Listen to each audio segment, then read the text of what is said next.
Capítulo 17. Menina e moça me tiraram do ninho quente e limitado do colégio, e eu afinal conheci o mundo. Depois das férias que se seguiram aos diplomas, via-me afinal na cidade, instalada, defendendo a vida. Eu deveria ter ficado no Crato. As férias não seriam férias, apenas o começo da nova vida junto de minha gente. Porém, não me conformei com isso e atravessei aqueles meses em casa como num hotel, como numa estação de passagem. Envergonhava-me dizer, mas não considerava aquilo meu lar, ou pior, não sentia necessidade de lar, e tudo me parecia aborrecido, monótono e intruso. No colégio cantavam-se em todas as composições e todos os hinos de fim de ano as belezas e as delícias do lar. Por isso, talvez, minha decepção foi tão funda. Os meninos me importunavam, não os amava, sentia por eles apenas aquela ternura convencional que me tinham ensinado os livros, a ternura devida aos irmãozinhos. Achava-os hostis, malignos, teimosos. Perturbavam-me nas minhas horas de abstração com discussões e choradeira. Batiam-se constantemente, gritavam, sujavam-se, eram maliciosos, inconscientes e cruéis. Com o tempo, foi que se desenvolveu o meu amor pelas crianças. Nessa ocasião, eu via crianças muito de perto, crianças desconhecidas, que apenas me inspiravam cansaço e medo. Mais tarde, sempre senti esse receio e essa fadiga vaga e incômoda toda vez que me vi na proximidade assustadora e inumerável da multidão. De começo, quando cheguei, corria para eles, de braços abertos, num grande entusiasmo. Esperava que me pedissem histórias, que me sentassem no colo, cheirosos e angélicos. Mas os garotos viviam sempre sujos, não queriam saber de mim, nunca se interessavam por histórias, senão muito vagamente, no meio da confusão e das lutas. E se eu facilitava, atiravam-me as mãos ao rosto. E em casa, a monotonia era tão opressora, tão constante, que chegava a doer como um calo de sangue. Chegava a ter esquimoses de tédio. Logo no dia seguinte ao da minha chegada, houve uma sessão solene, onde, depois de breve prólogo, madrinha explicou-me os novos deveres de filha e irmã mais velha. Falou na colaboração que a família esperava de mim. E como me horrorizavam, minha Nossa Senhora, as camas por fazer, as meias por servir, as mesas a pôr e a tirar, as famosas semanas de cozinha que eu deveria revezar com minha madrasta. O fim apologético daquilo tudo era preparar em mim a futura mãe de uma família, a boa esposa chocadeira e criadeira. Eu, no entanto, sentia apenas que queriam aproveitar minha presença em casa, tirar serviços de mim, e os mais desinteressantes e inglórios. E ninguém me entendia. Admiravam-se que, depois de tantos anos de reclusão e disciplina, eu só aspirasse à liberdade e aos prazeres proibidos. Como se a prisão acostumasse o prisioneiro, e ele, depois de solto, não desejasse mais nada senão voltar à farda de preso e à ronda noturna do pátio. Meu sonho era acordar tarde, sem gritos de menino, sem barulho da vassoura pela casa, sem aquele laborioso e exasperante movimento de colmeia que amanhece. Sem a voz de madrinha que me abria a porta do quarto e batia palmas dizendo sonoramente: Maria Augusta, olha as horas! Seu pai naturalmente não gosta de que você acorde tão tarde. Já estamos tomando café.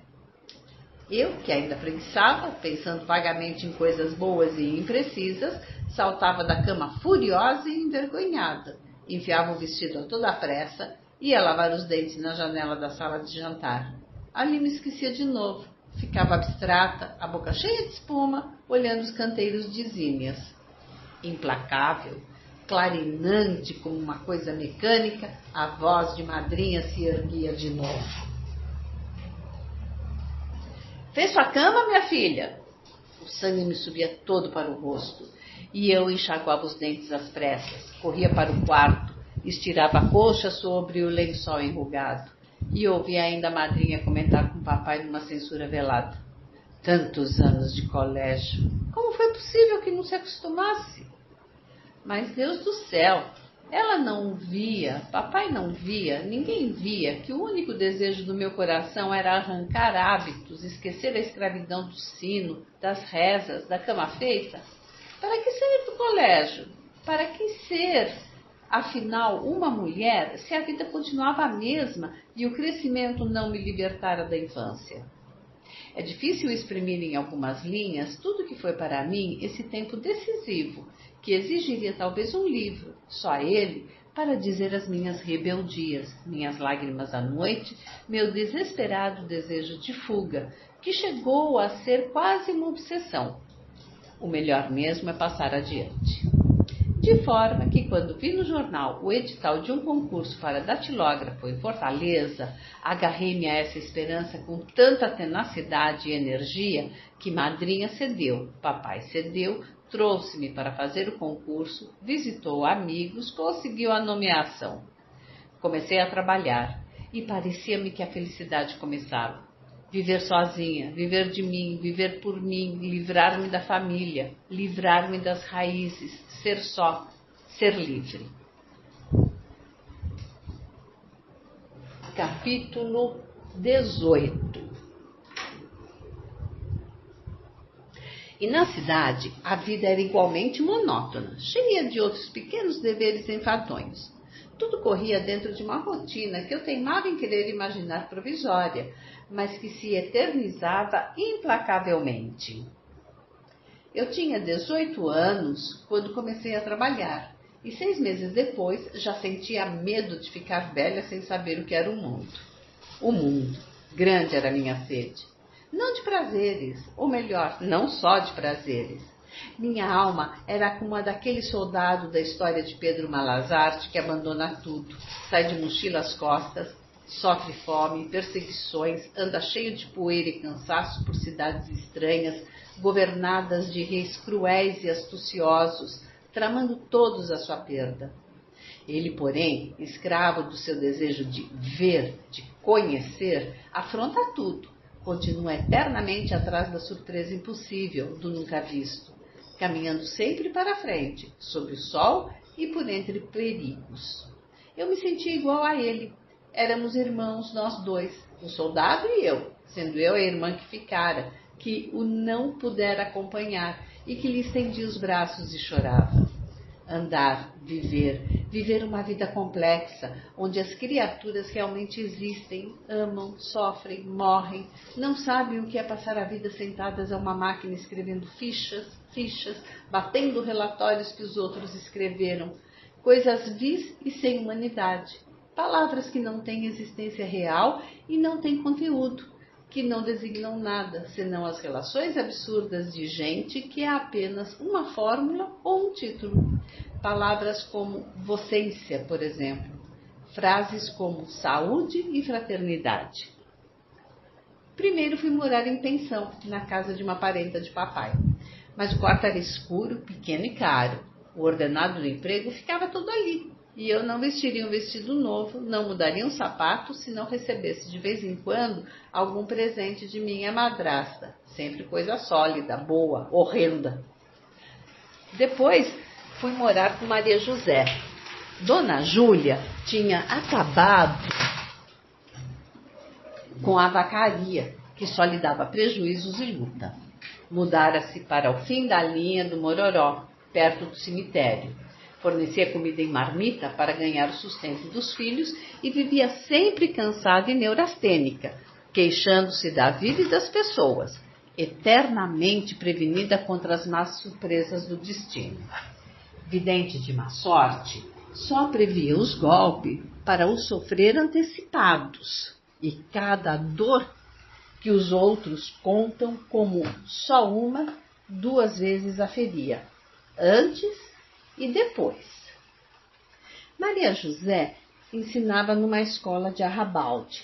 Repartiu o quarto comigo.